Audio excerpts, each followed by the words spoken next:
Kuku Raadios välja öeldud seisukohad ei pea ühtima Kuku Raadio seisukohtadega.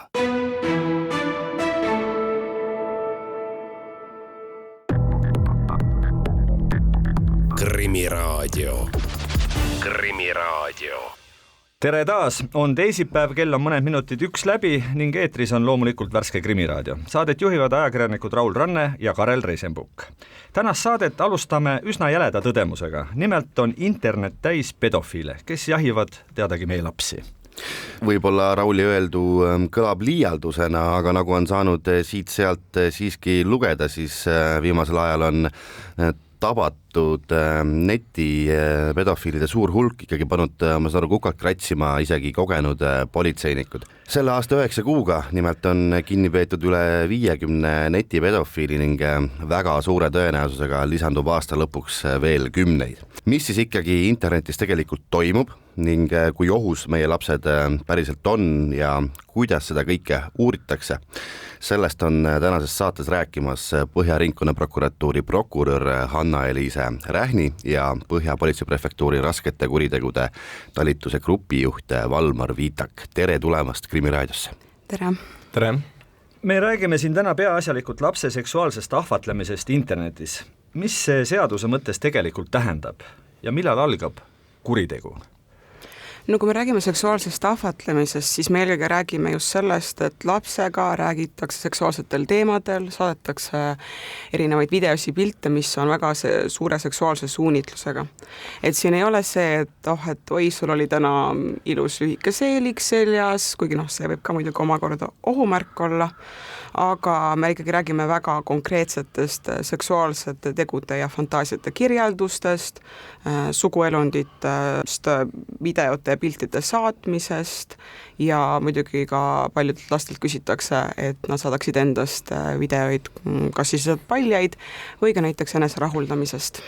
Kas siin saab kuidagi vahet teha, et kust algab see pedofiilne käsitlus, et millal ma saan inimese kohta öelda pedofiilia ja millal ma tohin ta kohta öelda seksuaalne ahvatleja? No me ikkagi eelistame terminit seksuaalne ahvatleja, sest see räägib konkreetselt sellest kuriteost, et mis on pedofiilia, on siis see, et isikul on lapse vastu seksuaalsed tungid ja tunded, aga kõik pedofiilid või kellel on siis pedofiilia häire, ei tegutse selle tungi najal, et nad tegelikult, paljud neist ei teegi mitte midagi, nad suudavad piisavalt pärssida neid tundeid, et kõik need ei ole seksuaalkurjategijad ja samuti kõik seksuaalkurjategijad ei ole ka pedofiilid. Et näiteks, kui me võtame natukene ahvatlemisest kõrvale teema, on, kui näiteks täiskasvanu vägistab 12-aastast, siis see ei pruugi olla sellepärast, et tal on need tung laste vastu, vaid see on võib-olla sellepärast, et tal lihtsalt sattus see 12-aastane ette. Et selles suhtes, et meie ei saa panna diagnoose ja pedofiilia on tegelikult diagnoos. Aga kui me räägime konkreetsest kuriteost ja milles see kuritegu siis seisneb ja kui see on siis konkreetne paragrahv, kus last seksuaalselt ahvatletakse, siis kõige õigem ongi öelda, et ta on tegelikult ahvatleja. Kuidas teile tundub, kas ühiskonnas on selle kuriteo olemust mõistetud või on see ikkagi paljudele ebaselge? Ma arvan, et see termin seksuaalne ahvatlemine kõlab palju pehmemalt, kui see tegelikult reaalsuses on. Et seal ongi see, et inimesed tegelikult ei adu, kui räigeks need tekstid võivad minna. Ja siis nad mõtlevadki, et et see on lihtsalt väike mingi kohatu kommentaar, aga ei ole, et siin ei ole mingit halli tsooni, et tegelikult siin on väga konkreetsed seksuaalsed teod, mis mõjutavad laste psüühikat, nende seksuaalset ja vaimset arengut ja väga tihti on ka risk, et need ahvatlemised lähevad kontaktseteks tegelikult. Valmar, millal politseil huvi tekib, kas piisab juba vaid sellest, kui täiskasvanu hakkab lapsega teatud sellistel mitte liiga rõvedatel seksuaalsel teemadel rääkima või peab seal olema juba midagi enamat, ma ei tea, kas saatma juba pilti või küsima pilti? Politseil tekib ikkagist huvi juba kurjategijate vastu, kui nad hakkavad lapsega rääkima vaikselt. On ohumärgid, on, nagu Hanna juba ütles, et teeb komplimente lapsele. See on meie jaoks ohumärk, et isikul on huvi lastega suhelda ja kui täiskasvanu ikkagi suhtleb lapsega, siis täiskasvanud peab aru saama, et tema on selle vestluse eest vastutav ja ta peab ikkagi jääma sündsuse piiridesse. ma sain aru, et ikka väga tihti kõik need lood algavad just nimelt sellest mingisugusest veidrast komplimendist kellegi võõra poolt, võõra lapse suhtes näiteks, on see nii? Jaa, meil on igasuguseid näiteid, et kus on kurjategija siis suhtleb lapsega 2-3 kuud, tahtes saada turvalist suhet, usalduslikku suhet, peale mida ta siis hakkab viima vestlust seksuaalsetele teemadele. On ka näiteid, kus siis kurjategija saadab lapsele lihtsalt pildi või video endast, peale mida ta kustutab lapse nii-öelda sotsiaalmeedia sõprusringkonnast ära. Et neid näited on igasuguseid meil praegu välja tuua. Hanna-Elise, te ütlesite, et tegelikult seal mingit halli tsooni ei ole, et kui juba politsei ja prokuratuur asjaga tegelevad, siis seal on kõik juba üsna selge, et see jutt on juba täiesti ühemõtteline ja mingisugust sellist kaheti mõistmist või keelevääratust. Sellest me ei räägi, me räägime ikkagi väga, väga selgest, konkreetselt sihitud jutust ja mõttelaadist. Ja kindlasti seal selles suhtes see ei ole see, et oi, et võib olla siin midagi, et see on ikkagi väga konkreetne ja üldjuhul see ei ole ainult üks lause, vaid see on ikkagi palju erinevaid lauseid, sõnu, kas siis rohkem varjatult või vähem varjatult kujul, aga ikkagi väga konkreetselt see seksuaalne suunitlus tuleb sealt välja. Numbritest rääkides, nagu öeldud, siis 9 kuuga on tabatud Eestis üle 50 netipedofiili, need on vähemasti viimased andmed, mis mina tean, võib-olla Valmar oskab nüüd seda numbrit täpsustada, aga see number kõlab ikkagi kohutavalt suurena, kui hull see olukord tegelikult seal internetis on, kui räige kloaak see koht on? No Põhja prefektuur pani selle aasta alguses rohkem ressurssi, et võidelda netis toimuvaga meie laste suhtes siis. Ja kui me alustasime seda aasta alguses, me ei kujutanud ette, et tegelikult see probleem on nii mastaapne. Olukord on hull tegelikult, et iga nädal me püüame 1-2 kurjategijat kinni ja meil on järjekord ukse taga, keda kinni vaja pidada veel see aasta. Et me ise ka ei kujutanud ette, et see seis on nii hull. Sageli eriti just selliste netikuritegude puhul öeldakse, et see, mida te näitate või öelda saate siis numbriliselt, et tõenäoliselt on jäämäe tipp, seal all on ikkagi selline meeletu suur veealune osa, ehk seda kuritegevust on märksa rohkem, kui seni on teada siis. Jaa, et me isegi ei kujuta ette, et tegelikult palju neid kurjategijaid meil seal internetis liigub, kes siis meie lastele haiget tahavad teha. Aga selle jaoks me olemegi internetis olemas, monitoorime internetis, mis sealt toimub, suhtleme koostööpartneritega, kontrollime meile laekunud vihjeid väga tõsiselt, et saada kõik kurjategijad ennem kätte, kui nad lastele reaalselt füüsiliselt midagi liiga teevad. See teema on selline, mida teatud mõttes ka keeleliselt tuleb natukene kuidagi siidikinnastes kohelda, samas ikkagi me oleme siin saates selle jaoks, et pisutki mõista, aru saada, et mis sealt tegelikult tõesti toimub, siis ma pean küsima, et kui te peaksite kuidagi kirjeldama, millest pedofiilid või need siis ahvatlejad lastega räägivad, siis kui räigeks see tegelikult läheb? No see ikka läheb väga räigeks, et muidugi siin eetris ropendada ei taha, aga selles suhtes, et seal on väga lihtsalt, tahad seksida, oled sa suhu võtnud, kuhu ma sulle saan peale tulla põhimõtteliselt, et räägitud igasugustest kehalistest eelistustest, saadetud näiteks videos ja et palun tee endast selline video, kuidas sa ennast rahuldad, mulle meeldiks sellised poosid, et ja see on ka jäämäe tipp, et tegelikult ma siin ütlen seda natukene pehmemalt, kui see tegelikult on ja mõned lähevad ikkagi väga jõuliselt peale, absoluutselt mingit vahet nende jaoks ei ole, et nende vastas nii-öelda, kes nendega räägib, on kas mingi 9-10 aastane. Kui kiiresti need jutud sinna jõuavad? Üks asi on kontakti võtmine, siis seal need arusaamatud komplimendid, mis võib-olla esimese hooga ei tundugi nii ohtlikud, aga kui kiiresti jõutakse üldjuhul keskelt läbi sellise konkreetse jutuni? No ma arvan, et seal ongi kaks äärmust, et on üks, kes on kohe lendab peale, kui nii-öelda ei näkka, siis liiguvad järgmise juurde edasi. Et aga mõned ikkagi, me räägime tavaliselt mõnest nädalast või kuni mõnest kuust, mõned ikkagi loovad väga sellise usaldusliku suhte, isegi võib-olla alguses ei tee neid komplimente, räägivad mingitest muudest teemadest ja siis hakkavad vaikselt katsetama neid piire. Et väga paljudel kordadel me näeme, et see usaldussuhe on vaja luua ja eks siis need ahvatlejad vaatavad ka, et mis hetkel see usaldussuhe on piisavalt loodud, et võiks liikuda seksuaalsetele teemadele edasi. varasemalt me oleme siin ka ju rääkinud sarnastest kuritegudest ja kurjategijatest, nad on väga osavad manipuleerijad, vägagi kannatlikud selles mõttes, et tükk aega valmistavad objekti ette selleks, et lõpuks teha siis mingisugune järgmine samm ja mingil hetkel tekib seal ka sageli mingisugune sõltuvussuhe, et too ohver ise ei saagi aru, et ta ohver on ja nii edasi, et kui sageli te seda netiavarustes näete, et see ettevalmistustöö on pikk ja põhjalik ja seda ikka on näha, et tõesti, nagu sa ütlesidki, et see mõjuvõimu või see sõltuvussuhte loomine, kus ongi siis kannatanu arvabki, et kas nad on suhtes või tegelikult ju ta on tore inimene, ta ei saagi mulle midagi halba teha, et siis me ikkagi räägime natuke nagu pikemast suhtlusest, kus see baas on loodud ja muidugi see oleneb ka sellest kannatanust, et kui ta ongi natukene haavatavamas kohas oma elus, mida alaealised paljudel kordadel nagunii on, siis nendega ongi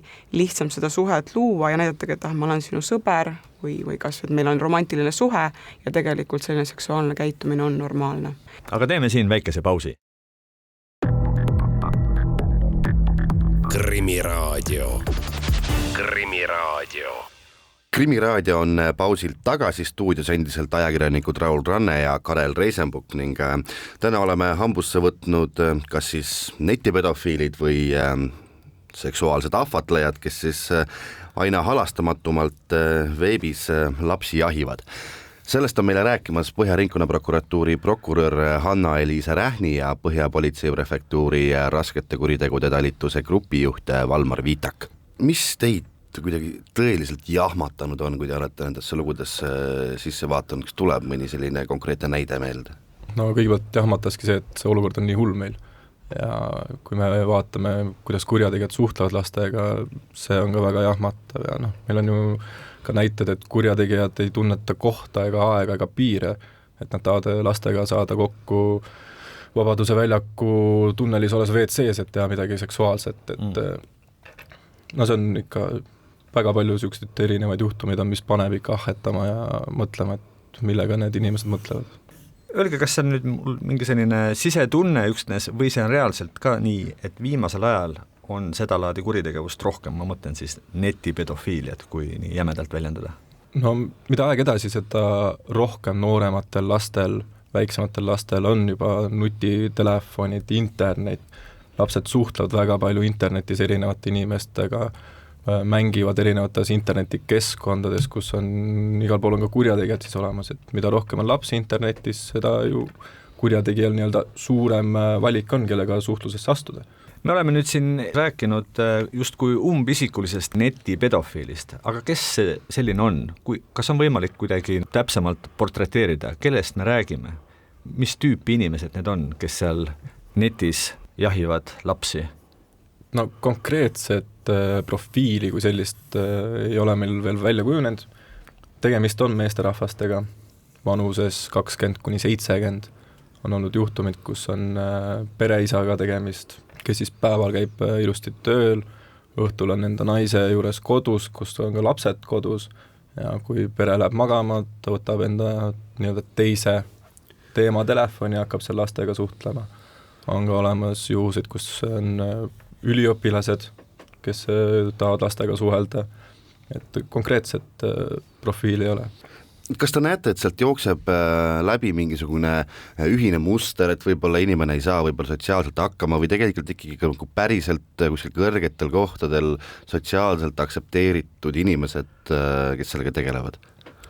Meil on olnud inimesi, kes töötavad väga kõrgetel viisakatel kohtadel eraelus, on üliõpilasi, on inimesi, kes elavad emaga näiteks või isaga kodus, et konkreetselt sellist profiili ei ole. Mind huvitab reaktsioon, et kui on üksik inimene, võib-olla seal mingisuguste oma hingeliste traumade ja probleemidega, siis tema ukse taha politsei ilmumine, võib-olla on ühtemoodi reaktsioon, aga teistmoodi reaktsioon võib olla kindlasti sel puhul, kui seal on tõesti keegi, kes on terve selle aja etendanud mingisugust väga korralikku isa rolli ja siis selgub see tõsi. Millised need reaktsioonid sellistel puhkudel on? Mismoodi teile otsa vaadatakse, mis juttu aetakse? On olnud mitmeid juhuseid, kus me oleme pidanud siis kutsuma nii-öelda kurjategija perekonnaliikmetele kiirabi, kuna perekonna liikmed ei suuda uskuda, et nende siis lähedane või perekonnaliige tegeleb sellise asjaga, nad satuvad šokki, põhimõtteliselt terve maailm võib kokku variseda neil. Ja tavaline vastus on see, et minu mees ei tegele selliste asjadega, minu mehel ei ole isegi selliseid rakendusi telefonides olemas, aga politsei läheb kinni pidama alles siis, kui meil on kõik tõendid koos, et me ei lähe nii-öelda ehku peale kellegi ukse taha või uksest sisse ja kui inimene saab aru, et politseil on tõendid koos, siis ta lõpuks ikkagi tunnistab seda, et tema tegi ja tavaline nii-öelda kurjategija vabandus on, et aga ma ei teinud talle liiga, ma ei saanud temaga kokku ja lapsega. Aga juba see kirjutamine kui selline, see on juba Eestis kuritegu ja see netis ahvatlemine siis, et täiskasvanud peavad sellest aru saama, et nemad vastutavad sellest ikkagi. Ja ma saan aru, et teine sage vabandus on see, et ma ei teadnud, et ta on laps või midagi taolist, et ma arvasin, et suhtlen täiskasvanuga. On ka sellised vabandused, et ma arvasin, et ma suhtlen täiskasvanuga, ma ei teadnud, et ta nii noor on, mul ei olnud mingit pahasi mõtteid temaga, ma isegi tahtnud taga kokku saada, ma olin purjus, kui ma kirjutasin, aga need ei ole vabandused, mis siis võiksid kurjategijad välja tuua. Hanna, Elise, räägime ikkagi selle koha veel uuesti üle ja selgeks. Tähendab, kust kohast algab kuritegu? Siin oli jutuks, et nii mõnigi ütleb, et ma ju ei teinud midagi, ma ei puudutanud, see oli ainult jutt. Kust kohast algab ikkagi kuritegu? Kust kohast enam see jutt ei päde, et ma niisama seal midagi seletasin ja haiget ei teinud, midagi halba ei teinud ja kokku ei puutunud? Nojah, siis ongi see teema, et see ei ole vahet, et kokku ei puutunud ja kontakti ei olnud, et kuni ikkagi on seksiteemadel räägitud ja on nagu näha, et kas soovitakse seksuaalkontakti üks hetk astuda või lihtsalt elatakse fantaasiaid välja, et siis tegelikult sellisel juhul me räägime väga kindlalt kuriteost, et need inimesed, kes neid jutte meile räägivad, et aga ma ju ei teinud mitte midagi, tegelikult nende puhul nad ikkagi väga konkreetselt rääkisid seksuaalsetel teemadel. Selleks, et neid süüdistada, selleks, et oleks kurjategija, oleks kuritegu, on vaja kuidagi see asi ka kokku panna, need inimesed tabada. Kuidas näeb välja üks selline, ma ei tea, tüüpiline selline operatsioon, mismoodi te nende ahvatlejate või netipedofiilide järele siis lähete politseisse, sest tihtipeale, nagu ma aru saan, siis pedofiil ikkagi räägibki tegelikult täiskasvanud inimesega teadlikult siis politsei poolt. Ja, et politsei siis kõigepealt tuvastab ära selle nii-öelda kurjategija, kes seal teisel pool siis kasutajat on, kus ta kurjategija tavaliselt arvab, et ta on anonüümne, et internet tagab talle anonüümsust, et ta võib teha internetis, mis ta tahab, aga meil on enda vahendid, enda meetodid selle jaoks, et neid tuvastada. Peale seda, kui me oleme tuvastanud, me peame kurjategija kinni, oleneb kurjategija elustiilist, kas peame ta kodus kinni, tänaval kinni, töökoha juures kinni, ja peale seda hakkab siis tavaline politsei rutiine tegevus, menetlustoimingud, lähme külastame isiku kodu, teeme seal läbiotsimised, peale seda vaatame ka isiku kõik digiseadmed üle, telefonid, arvutid, läpakad, tahvlil arvutid, et tuvastada, kas isikul on veel mingeid lapsi, kellega ta on suhtlenud, kas ta on äkki lastega kokku saanud üldse ja meie politsei pool siis paneb tõendid kokku ja anname prokuratuurile üle.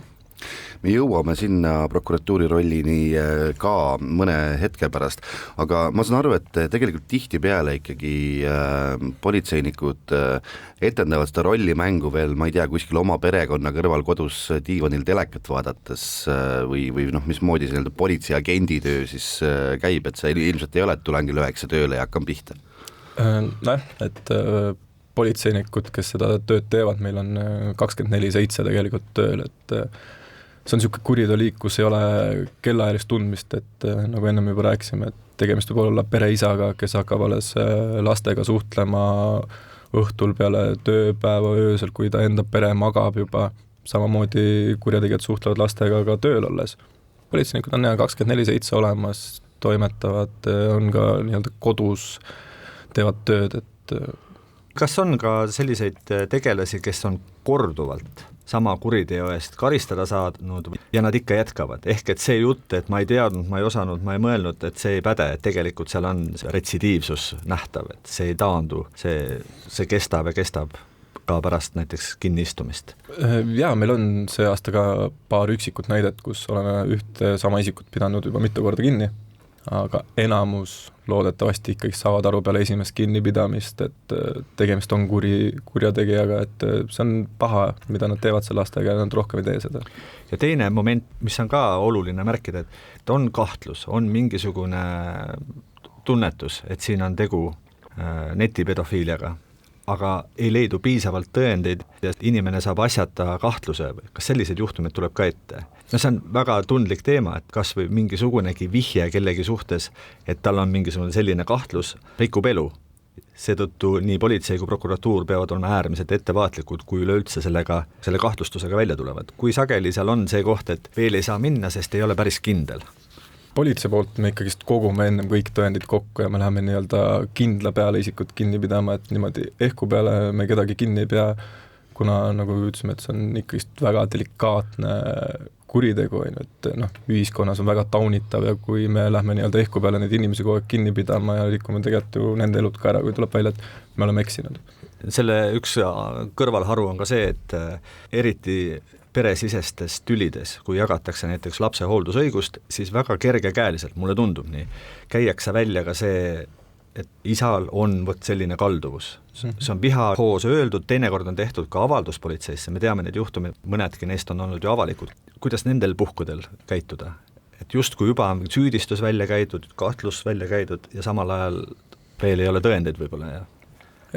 Politsei kontrollib kõiki neid vihjeid, kas on siis nii-öelda, nagu sa ütlesid, laste jagamise ajal tehtud vihjed, on see mingi muus, ma ei tea, armuvalus tehtud vihjed, et me ikkagi peame neid kõiki vihjed tõsiselt kontrollima ja kui me kontrollime, leiame, et seal on kuritegu, siis me võtame vastutusele isiku. Kui me näeme, et kontrollime seal ei ole kuritegu, siis meie poolt ei saagi midagi teha. Aga seda tuleb ette, et mingisugusest muus vaidlusest tuleb äkki selline süüdistus ja siis te peate ka sellega tegelema. Ja ikka neid tuleb ette, jah.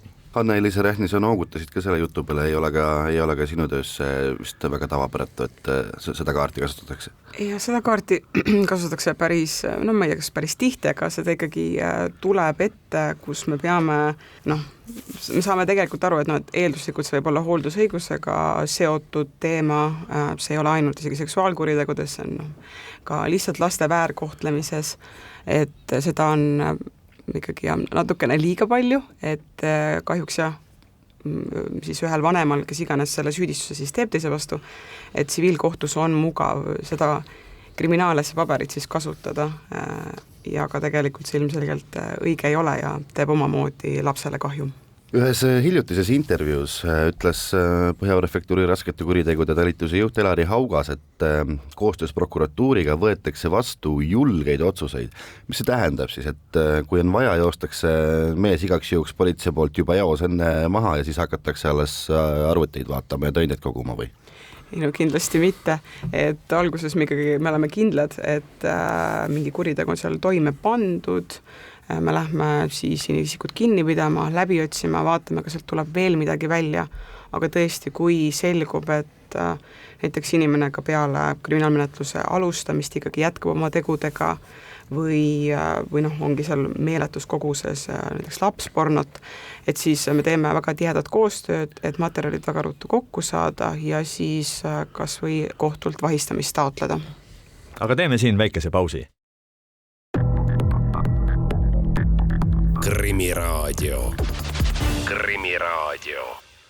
Krimiraadio jätkub ning jätkuvalt on stuudios ajakirjanikud Raul Ranne ja Karel Reisenbuk. Tänases saates oleme peamiselt rääkinud ahistajatest, ahvatlejatest ning pedofiilidest, kes just nimelt veebis lapsi jahivad.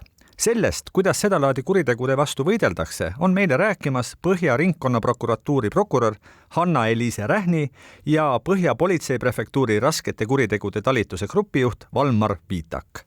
Kui kaua üks selline menetlus kestab, alustades siis sellest, kuni, ma ei tea, võib-olla vestlus algab ja kuni selle ajani, kui see tüüp jõutakse siis läbi menetleda?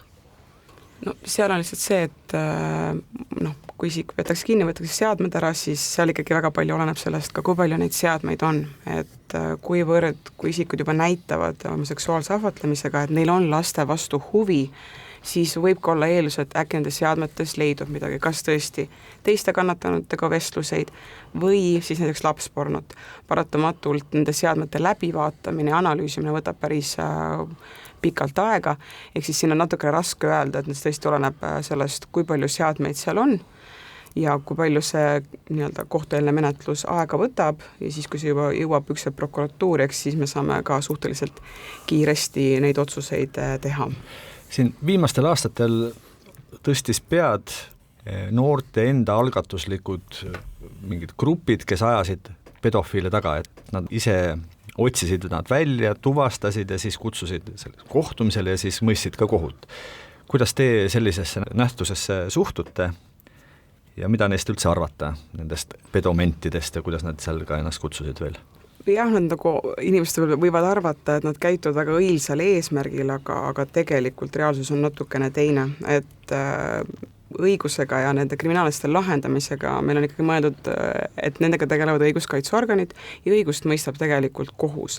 Ehk siis nad küll võivad eeldada, et seal on mingi ahvatleja või mingi sekskurjategija taga, aga tegelikult meie näidetes ka, kus me näeme, siis väga tihti need inimesed, keda need pedomendid siis kinni peavad, tegelikult ei ole isegi ühtegi kuritegu toime pannud. Ja samamoodi õiguskaitseorganid tegelevad väga palju sellega, et kannatanule tuge pakkuda, mida need inimesed ei tee. Ja mis on ka väga tihti see, mis me näeme nende pedomentidel, et neil on kas eelnevalt mingid kriminaalkaristusi, mis on siis näiteks kehalise väärkohtlemise eest, et väga tihti nad leiavad, et et nüüd ma räägin, et ma tegutsen õilsale eesmärgile, aga tegelikult nad lihtsalt tahavad luua endale nii-öelda sellise kaitse, et mille nii varjus siis neid enda kuritegusid toime panna, kas siis inimesi kehaliselt väärkohelda või teha mingeid muid tegusid. Aga mingit kasu on neist ka olnud, näiteks mõne tõepoolest rämeda netipedofiili tabamisel? Minu kogemusest mitte. Politsei poole pealt ka et nagu Anna juba ütles, et las õiguskaitseorganid tegelevad selle nii-öelda seadusliku poole pealt, et ikkagi kurjategijad saaks kinni, et isegi kui nad on seal nii-öelda pedomentide jaoks pannud ahvatlemise toime, nad panevad ta avaliku häbiposti. Nad ei saa nii-öelda karistada selle eest, et pigem las politsei tegeleb sellega koostöös prokuratuuri ja kohtuga, et ja sellised vihjed peaks pigem laekuma politseile ikkagist, mitte et inimesed hakkavad ise siin enda pead tõstma ja kampasi kokku ajama, et nad saavad lõpuks ise siin pigem karistada. Sellest tegelemisest rääkides siis, mismoodi suudab üks uurija, prokurör või politseinik ikkagi psühholoogiliselt hakkama saada, kui ta päevade kaupa, suhtleb inimestega, kes siis lapsega seksist räägivad või siis, vaadata neid pilte, mis on tõesti ülirõvedad. Mismoodi te tegelete sellega? No eks politseis me oleme kõik vastav väljaõppe saanud, et tegeleda sellega, aga tõsi, et see on vaimselt tegelikult väga raske töö. Aga nagu oleme rääkinud enda töötajatega, siis keegi peab seda tööd ka tegema, et meie lapsed oleks kaitstud ja nad saavad enda nii-öelda töö tõsidusest ja sellest tulemusest väga hästi aru, et miks nad seda teevad. Ja kui me seda ei teeks, siis me ei kujuta ettegi, kes seda teeb. Viimasel ajal on olnud päris mitu juhtumit, kus kahtlustuse või lausa süüdistuse on saanud mõni kooliõpetaja, treener, koolis töötav isik. Öelge, kuidas selliseid juhtumeid lahendada, et süüdistus on ränk, võib-olla on tegu koolis lugupeetud ja armastatud inimesega ja samal ajal nii kool kui lapsevanemad kui lapsed, kõik peavad sellesse kuidagi nüüd suhtuma ja selle teadmisega hakkama saada. Kuidas seal siis asja reguleerida? Peamine ongi see, et nii-öelda kool, mingid trennikohad, asutused ei vaikiks seda maha, kui neil on tulnud info, et nende kas treener, õpetaja, kes iganes siis nende firmas töötaja võib olla midagi toime pannud, et seda ei tohiks maha vaikida, tuleks anda politseile teada seda, et politsei ise vaatab sinna sisse, me saame ka teha neid uurimisi nii-öelda delikaatselt, kui me tuvastame, et isik on kurjategija või kuriteo toime pannud, ilmselgelt me peame ta kinni. Aga nii kaua, kuni me kontrollime seda meile laekunud infot, siis me saame seda delikaatselt teha, kus kõik teised ei saagi seda teada. Ja samas jällegi kool ja üldse lasteasutused on vägagi sellised kohad, kus üksainus vihje rikub inimese karjääri lõplikult, teisalt väga kerged on tulema need süüdistused, kahtlustused ja sõnumid sel teemal, et keegi on pedofiil näiteks. See on teile ilmselt tuttav teema ka? Jaa, et see on ka tuttav teema, aga peaasi, et need vihjed ikkast ja infod jõuaksid politseini, et on need valed infod, on need, ma ei tea, õpilaste viha pursete ajal öeldud infod, aga ikkagist need on tähtsad, et need jõuaks meieni ja me saame selle kontrollida. Igal juhul tasub üle kontrollida?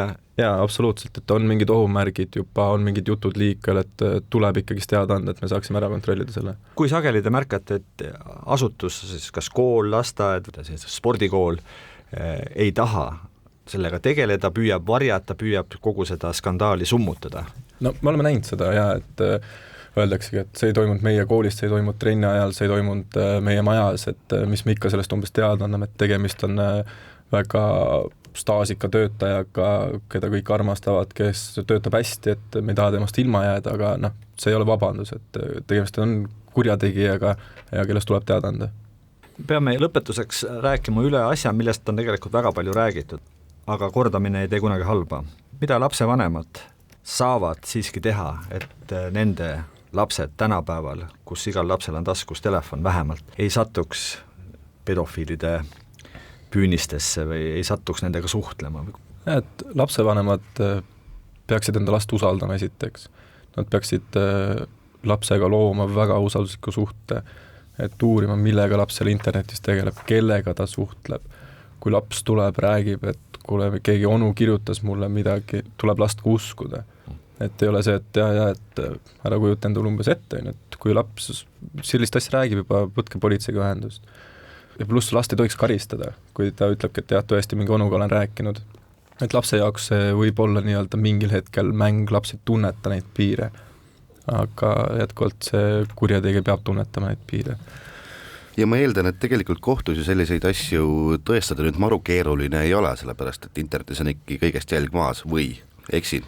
Ei üldjuhul jah, see väga keeruline tõendada ei ole, meil on need vestlused olemas ja sealt väga ilusti joonistub välja tegelikult see kuritegu.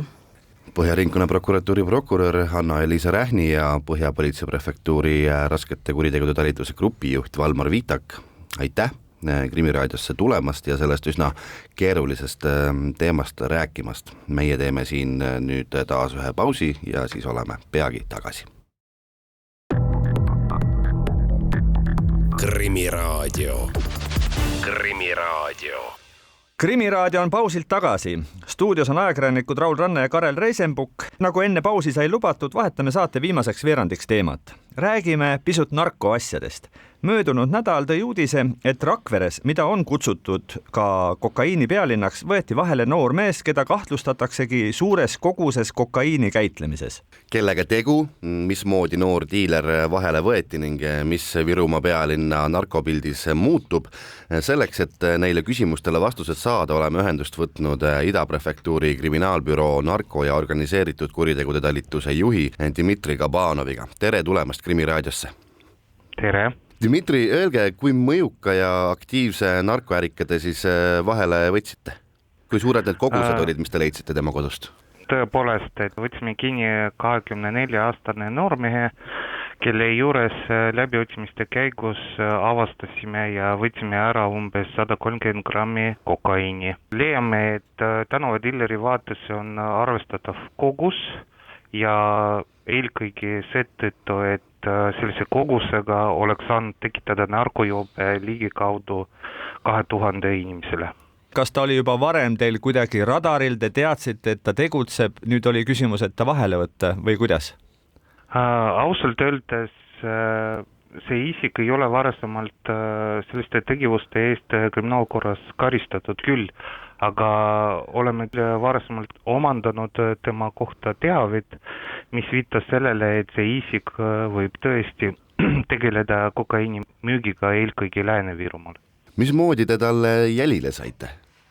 Nagu tavaliselt, et meile laekub informatsiooni, kahjuks ma ei saa valgustada, et kus, kellelt ja kuidas, aga igasugune info, mis narkokäitlemise kohta meile laekub, me kindlasti kontrollime seda ja kui leiame kinnitust, et siis alustame kriminaalmenetlust ja teostame kinnipidamisi ja muid toimingud, et eelkõige eesmärgiga kogu tõendid toime pandud kuriteo kohta. Te mainisite, et ta oli varem teile silma jäänud nii-öelda teabe mõttes, aga kas ta oli siis keegi, kes varustas juba pikemat aega Rakvere narkotarvitajaid kokaiiniga just nimelt? No hetkel kriminaalmenetlus on tegelikult algfaasis ja me seda kommenteerida ei saa, aga küll olid tal olemas teatud hulk ostjad, kellele ta müüs, see on fakt. Sageli narkodiilerid ei müü ühte konkreetset ainet, vaid seal on kodudes, kui on läbi otsitud ikkagi erinevaid narkoaineid, alates siis kas kokaiinist ja lõpetades võib-olla ka isegi kangemate narkoainetega või siis mingisuguste tablettidega, mida iganes kliendid soovida võivad. Kas tema puhul oli sama või ta oli spetsialiseerunud üksnes kokaiini müügile? Seda muidugi proovime tuvastada menetluse käigus, aga kuna läbiotsimisel oleme avastanud lisaks kokaiinile ka teatud hulk kanepit ja ühe tableti ekstasit, et see annab meil alust arvata, et inimene võib-olla müüb ka teist narkootilist ainet peale kokaiini. Aga see selgub menetluse käigus. Mismoodi see konkreetne narkodiiler selles mõttes tegutses, et tõi ta ise ainet kuskil tänaval kliendile alt hõlma või jättis need kuskile, ma ei tea, laste mänguväljaku äärde kivi alla need narkootikumid, on ka see teada? Hetkel on teada ja see näitab ka läbiotsimine, et kinnipidamise ajal isikul oli, ütleme, dooside kaupa kokaiin ära jaotatud teatud koguses. Ehk siis ta põhimõtteliselt oli valmis selleks, et hakata seda edasi müüma. Et kuidas ja kelle käest ta on saanud, seda ei ole veel teada ja leian, et küll me jõuame sinna, aga vähemalt kinnipidamise hetkel oskame küll öelda, et inimene on vahetult toimetanud enda korterisse teatud kogust kokaiini. Mida selle inimese vahele võtmine nüüd Rakveres tähendab? Teadupoolest Rakveret on õigusega või mitte kutsutud Eesti kokaiini pealinnaks. Kuidas see nüüd pilti muudab? Kui ma ei eksi, siis just viimane reoveo uuring näitas, et Rakvere on kaotanud sellesse tiitli, et selle võttis ikkagi Tallinna linn, aga see ei ole niivõrd oluline antud asja juures. Oluline on see, et me teame ka, et Lääne-Virumaal endiselt kokaiini tarvitamine on esikohal ja väga palju inimesed, kes seda tarvitavad ja seega on palju inimesed, erinevad inimesed, kes on selle müügiga ja käitlemisega on seotud. Ja meie jaoks loomulikult, ma ei ütle, et see on prioriteet just kokaiiniga tegelemine, vaid võrreldes teiste ainedega, aga kindlasti me juhime tähelepanu just selle kokaiini käitlemisele. Ja teatud infot meil on olemas, et Lääne-Virumaal on veel ja veel inimesi, kes sellega tegelevad ja siis meie ülesanne tegeleda nendega, et just pärssida või lõpetada teatud inimeste tegevust. Võib ju ka nii öelda, et see tiitel püsib Rakveres või siis ütleme laiemalt Lääne-Virumaal seni, kuni on tarvitajaid, et see, kui võtad vahele ühe või teise diileri, pilti ei muuda? Kahjuks ei muuda, sellepärast loodus ei seal tühi kohta ja et ühe asemel tuleb üks või kaks või kolm juurde ja siis nii kaua, kui nõudlus püsib, siis püsib ka pakkumine. No siin Tallinna pool on igast august sisse ajamas igasugused opioidid ja nitaseenid. Kuidas Lääne-Virumaal nendega lood on? Nendega on Lääne-Virumaal natukene teistmoodi. Kindlasti ka Lääne-Virumaal ja ütleme Põhja-Ida-Eestis annavad tooni just katinoonid, siis alfa PVP või niinimetatud soolad või vannisoolad. Aga nitaseene teie kandis nii palju ei liigu, nagu ma aru saan? Nad liiguvad ikka, lihtsalt ilmselt ei ole olnud selliseid kogust või aktiivsust, mis vääriks meie tähelepanu. Et me peame tunnistama, et ikkagi igale poole me ei jõua, aga me üritame. Ida prefektuuri kriminaalbüroo narko- ja organiseeritud kuritegude talituse juht Dmitri Gabanov, suur tänu, et leidsite aega selleks väikeseks intervjuuks. Sellega on tänane Krimiraadio lõppenud. Me täname veel kord saatekülalisi ja loomulikult ka meie kõiki kuulajaid. Saadet juhtisid ajakirjanikud Raul Ranne ja Karel Reisenbuk. Järgmine Krimiraadio on eetris juba järgmisel teisipäeval kell 1. Kuulmiseni. Krimiraadio. Krimiraadio.